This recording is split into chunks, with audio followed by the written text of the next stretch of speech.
Chapter 1. Too Great a Burden to Bear. Hate is too great a burden to bear. I have decided to love.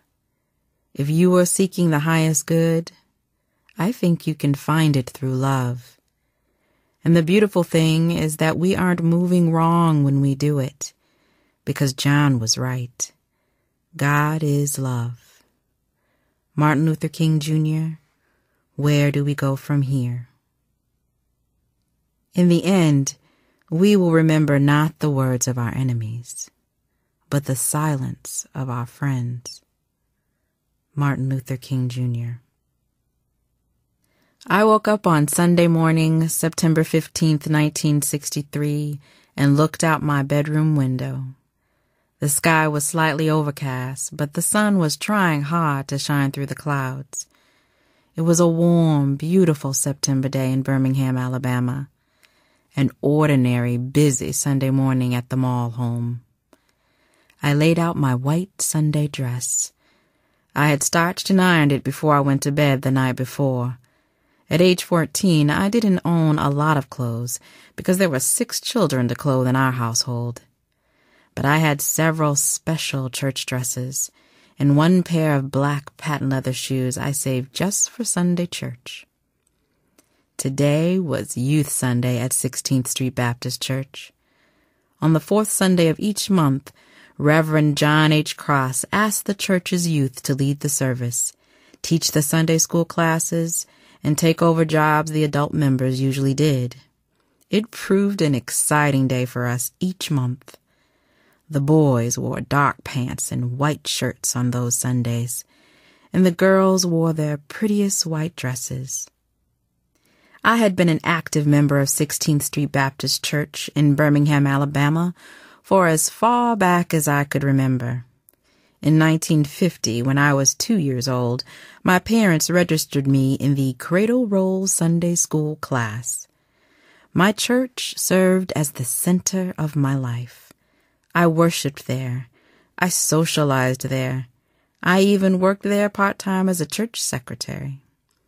16th Street Baptist Church was the first black church built in Birmingham. Since its construction in 1911, the church had become a worship home and meeting place for most of the city's black community. A host of civil rights leaders, including Dr. Martin Luther King, Jr., had recently met there, and along with other community pastors and leaders, had planned nonviolent protests and marches. Dr. King called the Birmingham campaign Project C, with the C standing for confrontation. Dr. King and the entire black community yearned for equal rights for blacks. Birmingham was considered the most segregated city in the South. If we could break the back of segregation in our city, it would send a strong message to the rest of the nation.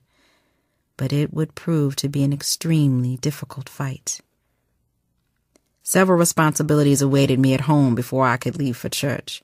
One of them included combing my younger sister's hair. Little Agnes had a lot of it, always uncooperative to the comb, and she had a sensitive, tender scalp. My mama herself was never good at fixing hair. At 10 years of age, I started washing and pressing my own hair. I'd heat up the metal comb and run it again and again through my tangles.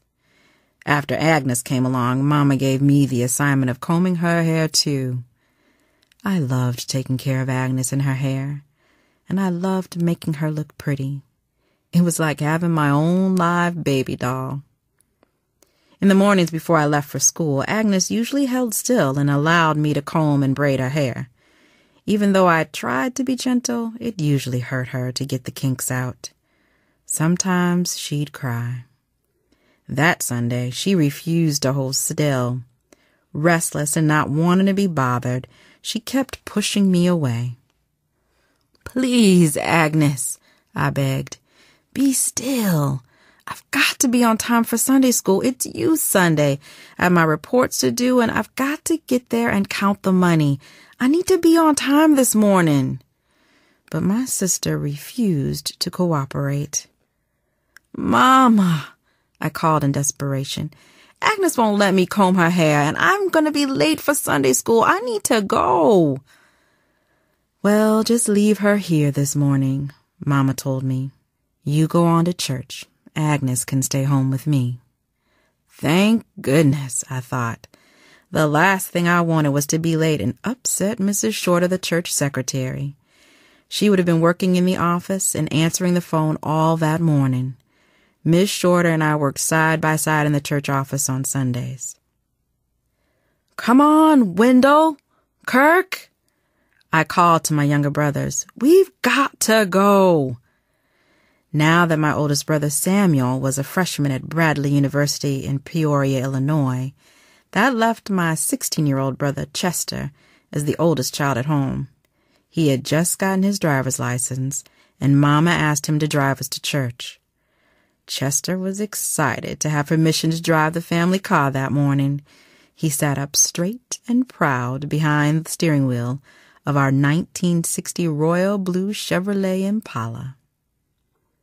Bring the car right back after you drop off your sisters and brothers, Mama called to Chester. Your dad needs it to drive to work. My dad was well educated. He had earned a master's degree in applied sciences, and he taught physics and chemistry during the weekdays at the all-black George Washington Carver High School in North Birmingham.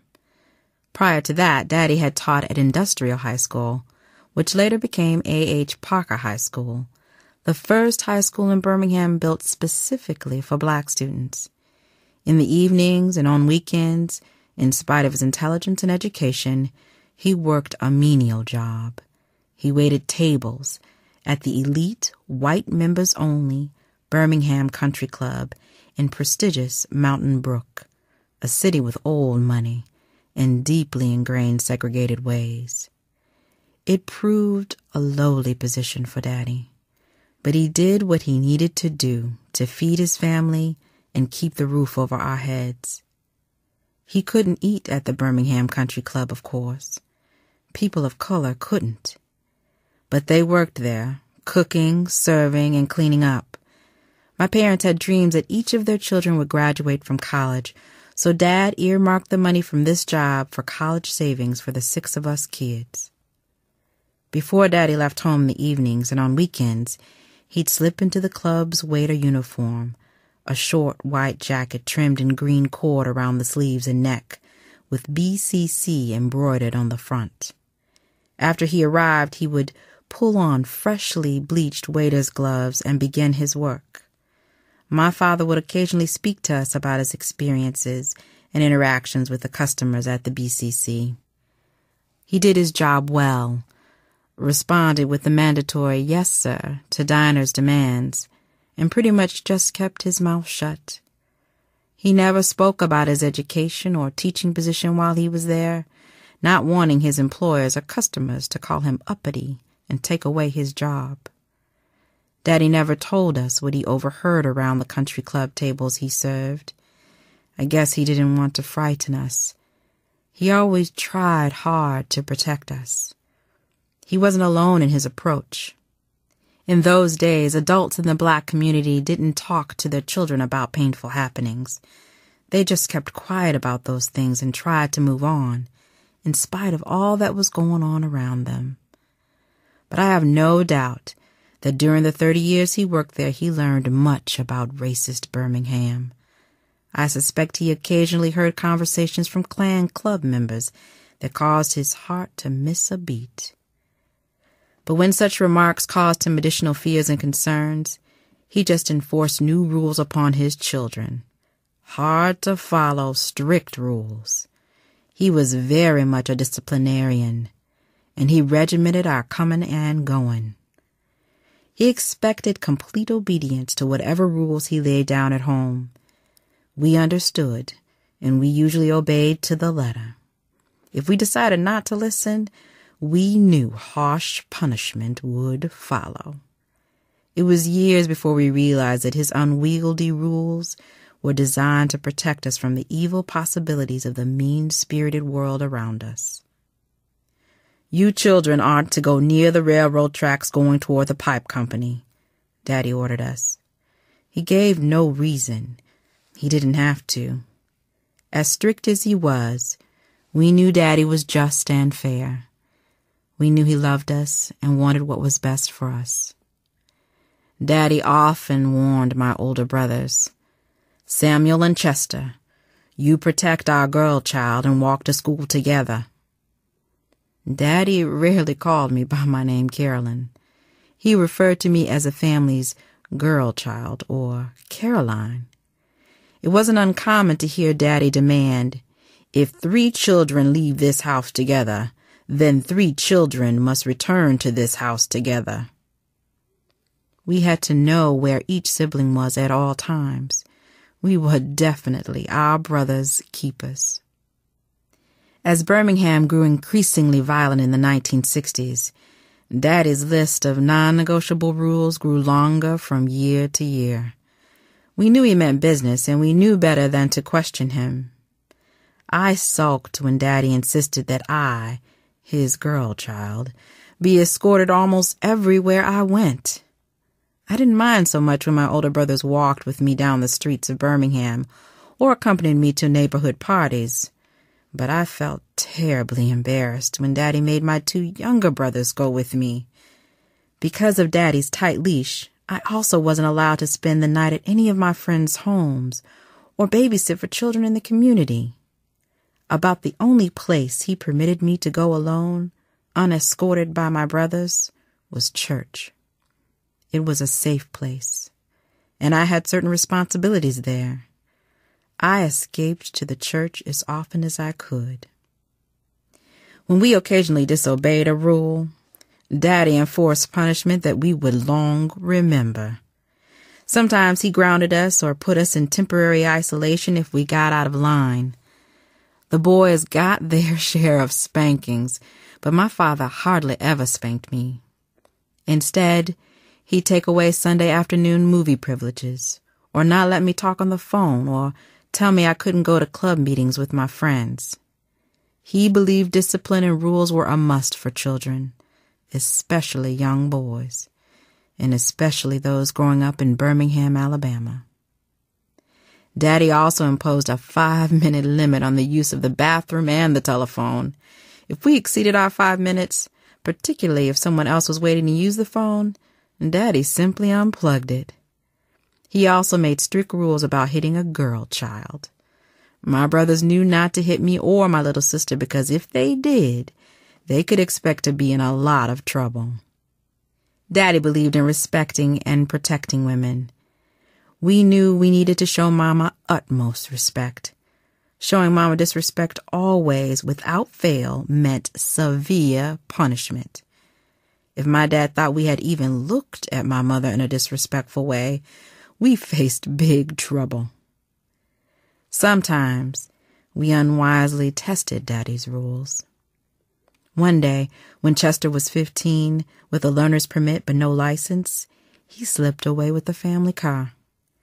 According to reports from the neighbors, boys ran alongside the car, holding on to the door handles from the outside while my brother drove really fast. But in the course of his showing off, one of his buddies fell to the ground and ended up scraped and scratched. Soon enough, the boy's father paid Daddy a visit. My dad became really angry, and he not only whipped Chester, but took away his learner's permit for 3 whole months. Chester learned his lesson. He never did that again.